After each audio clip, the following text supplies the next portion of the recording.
누가복음 19장 37절부터 44절까지입니다. 이미 감난산 내리막길에 가까이 오심에 제자들의 온 무리가 자기들이 본 바 모든 등한 일로 인하여 기뻐하며 큰 소리로 하나님을 찬양하여 이르시되 찬양하리로다. 주의 이름으로 오시는 왕이시여 하늘에는 평하여 가장 낮은 곳에는 영광이로다 하니, 무리 중 어떤 바리새인들이 말하되 선생이여 당신의 제자들을 책망하소서 하거늘 대답하여 이르시되 내가 너희에게 말하노니 만일 이 사람들이 침묵하면 돌들이 소리 지르리라 하시니라. 가까이 오사 성을 보시고 오시며 이르시되 너도 오늘 평화에 관한 일을 알았더라면 좋을 뻔하였거니와 지금 내 눈에 숨겨졌도다.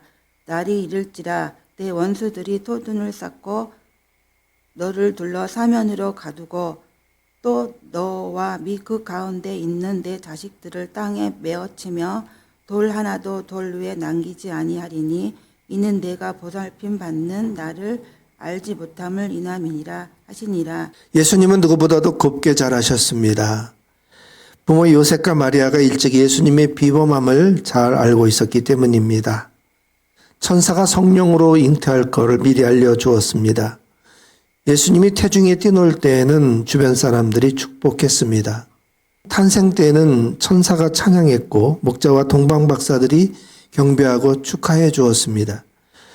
예수님의 어린 시절도 남달랐습니다. 12살 때 예루살렘에서 잃은 적이 있었습니다. 사흘 만에 성전에서 찾고 보니 어른들과 성경 토론하고 계셨습니다. 이렇게 비범하시니 조심스럽게 키울 수밖에 없었죠. 그런 예수님 앞에 모진 채찍질과 십자가라니, 그런데 그 시간이 점점 다가왔습니다. 죽으러 예루살렘을 가자니 만감이 교차합니다. 이제 세상을 구할 대속의 속죄물이 되어야만 합니다. 그런데 하필 십자가입니다. 십자가는 로마가 개발한 가장 악랄한 처형법입니다. 양손가발에 대못을 박아서 매달면 극심한 고통이 끊이지 않습니다. 이내 죽지도 않습니다. 어떤 사람은 죽지 않고 일주일 동안 매달려 있기도 합니다. 십자가는 로마 통치에 저항하는 자에게 내리는 형벌입니다. 로마 정복지 백성들이 종종 독립을 위해서 저항했습니다. 하지만 로마에 저항하면 이렇게 된다는 범벅이로 십자가 처형을 했습니다. 십자가에 매달아 구경거리가 되게 만들었습니다. 조국의 목숨을 바친 영웅을 저주받은 자로 만들어버린 거죠. 사람들은 공포에 질려서 감히 로마에 맞서지를 못했습니다. 그러나 예수님은 로마에 저항한 적이 없으십니다. 적대자들이 모함하여 억울한 죽음으로 내몰았습니다. 얼마든지 방어할 수 있었습니다. 빌미를 주지 않고 피할 수 있었습니다. 그러나 이 길을 가는 수밖에 없습니다. 예수님이 대속의 죽음으로 세상을 구원하셔야 했기 때문입니다. 예수님은 마음을 다지고 각오하면서 묵묵히 예루살렘 길을 가셨습니다. 예수님은 안식일을 지내고 아침 일찍 예루살렘을 향하셨습니다. 해발 800m 올리브산을 넘어야 합니다. 죽으러 가는 길, 발길이 무거울 수밖에 없었습니다. 그런데도 제자들보다 앞장서서 걸어가셨습니다. 베다니에 가까이 왔을 때 제자들에게 별난 일을 맡기셨습니다. 올리브산 턱에 있는 벳바게로 먼저 가서 어린 나귀를 끌고 오라는 미션입니다. 마을에 들어가면 아직 아무도 타본 적이 없는 나귀 새끼 한 마리가 메어 있을 것이다. 그것을 풀어서 끌고 오너라. 누가 왜 푸냐고 묻거든 주께서 쓰시려고 한다고 하여라. 하얀 어린 나귀 한 마리가 메어 있었습니다. 끌고 오려니 주인이 물었습니다. 주님이 쓰신다는 말에 흔쾌히 내주었습니다. 이렇게 곳곳에 이름 없이 헌신하는 사람들이 있었습니다. 베다니는 무화과 마을이라는 뜻입니다. 벳바게도 풋 무화과 열매라는 뜻입니다. 두 마을에 그만치 무화과 나무가 많았습니다. 이스라엘은 겨울이 우기입니다. 이른 봄까지 비가 옵니다. 봄에 대지는 푸르게 물들고 온갖 꽃들로 가득합니다. 예수님은 제자들이 구해온 어린 나귀를 타셨습니다. 한 번도 짐을 실어본 적이 없는 어린 나귀여서 발버둥 칠 수 있었습니다. 그런데도 나귀는 순순히 예수님을 태웠습니다. 예수님과 제자들은 봄 꽃향기 가득한 산길을 넘었습니다. 건너편에 예루살렘이 한눈에 들어왔습니다. 경사진 내리막길을 조심스레 내려가셨습니다. 산 아래 기드론 골짜기를 건너자 예루살렘 백성들이 마중 나왔습니다. 길에 겉옷을 펴며 예수님께 존경을 표했습니다. 본래 예수님은 당당한 임금의 모습으로 예루살렘 성에 들어가셔야 합니다. 기다리고 기다리던 메시아로 유대인의 왕이시기 때문이죠. 사람들이 마중 나와서 환호한 까닭이기도 합니다.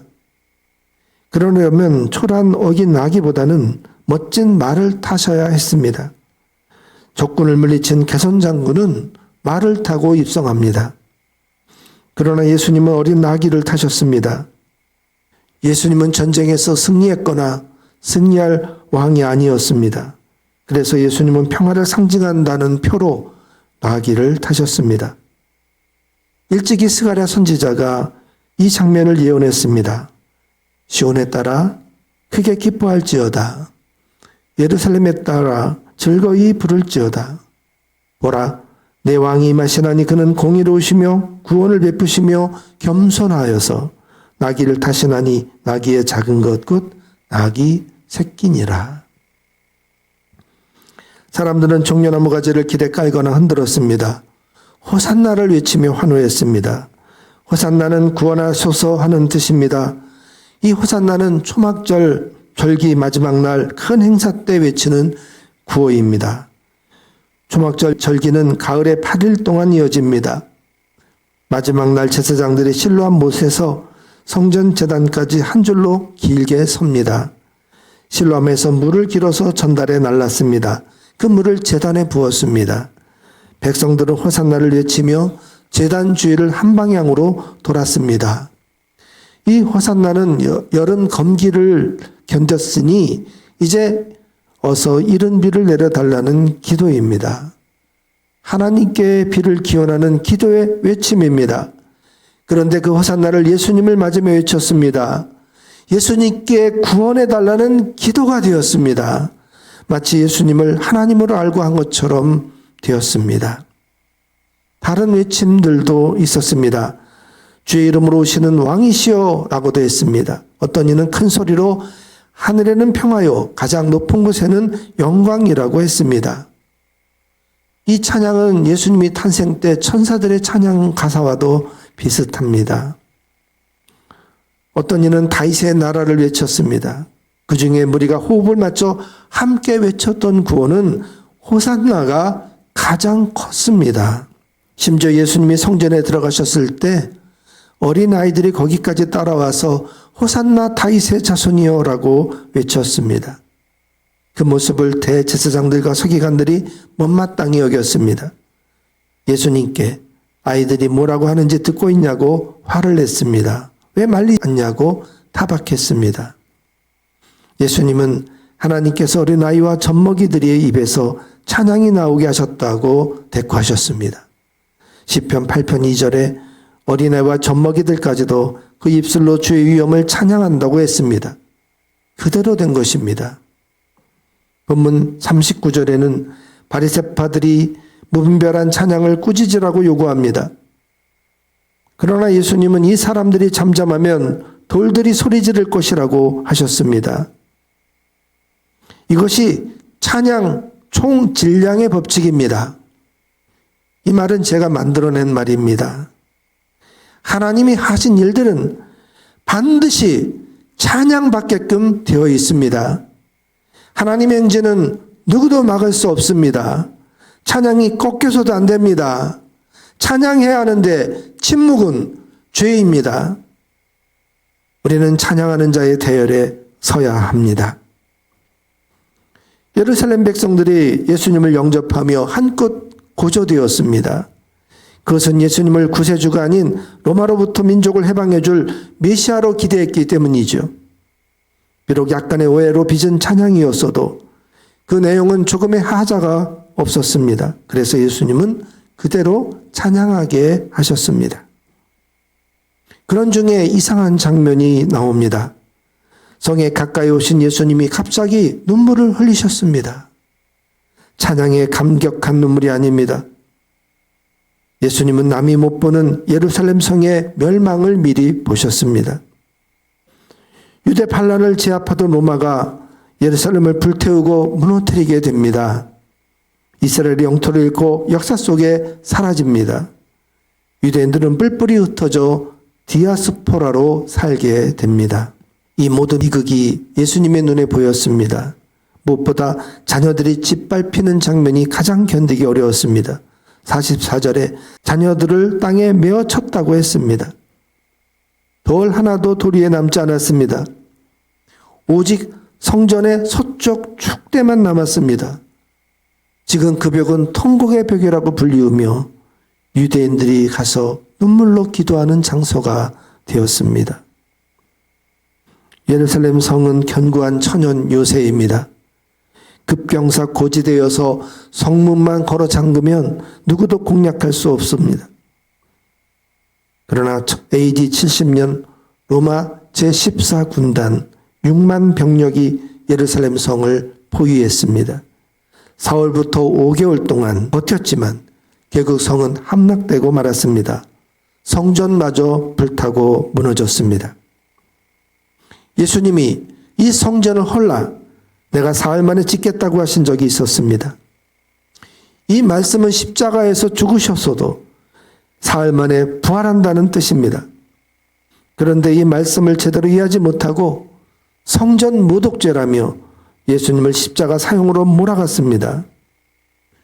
이 성전은 AD 20년에 헤롯이 짓기 시작하여서 83년 걸려 완공했습니다. 83년 동안 웅장하게 지었지만 불과 7년 후 단 하루 만에 성전이 무너졌습니다. 예루살렘은 하나님이 특별히 사랑한 도시입니다. 아브라함이 이삭을 바치려고 했던 그 모리아산 제단이 있던 곳입니다. 다윗이 그곳에 장막을 치고 법궤를 모셨습니다. 그 앞에서 24시간 찬양과 경배가 끊이지 않게 했습니다. 솔로몬이 그곳에 또 성전을 지었습니다. 예루살렘이 거룩한 성이 되었습니다. 그런데 하나님이 그 거룩한 성 예루살렘을 버리셨습니다. 예루살렘이 예수님을 버렸기 때문입니다. 예수님을 열렬히 환영했던 사람들이 불과 5일 후 예수님을 십자가에 못 박으라고 소리를 쳤습니다. 유대인들이 구세주 예수님을 거절했습니다. 하나님도 그 유대인들을 외면하셨습니다. 예루살렘을 심판하셨습니다. 예수님이 십자가 죽음을 성전 무너지는 곳으로 비유하셨죠. 예수님의 죽음과 예루살렘 멸망이 이렇게 크로즈업됩니다. 하나님이 그 말씀대로 하신 거죠. 그래서 예수님은 예루살렘 성에 입성하시자마자 제일 먼저 성전으로 가셨습니다. 성전에 장사꾼들이 어지럽혀 놓고 있었습니다. 예수님은 채찍을 들고 이 장사치들의 좌판을 들러 엎으셨습니다. 그들을 내쫓았습니다. 이 성전을 만민이 기도하는 집으로 다시 정화하셨어요. 성전의 타락이 예루살렘의 멸망으로 이어졌기 때문입니다. 예수님이 한시라도 그 멸망을 늦추시려고 성전을 깨끗이 하려고 하셨습니다. 그런데도 예루살렘은 깨닫지 못했죠. 얼마 후에는 다시 성전들이 이 장사꾼들의 마당이 되고 맙니다. 성전이 무너진 그 자리에 지금은 모슬렘 사원이 자리 잡고 있습니다. 이제 더는 희생제사가 필요 없죠. 하나님이 영원히 이 땅에 성전을 두지 않기로 하신 거예요. 이제는 제사가 아닌 예배입니다. 이제는 복음입니다. 누구든지 예수님을 믿으면 용서해 주시고 구원해 주십니다. 천국 시민으로 영생합니다.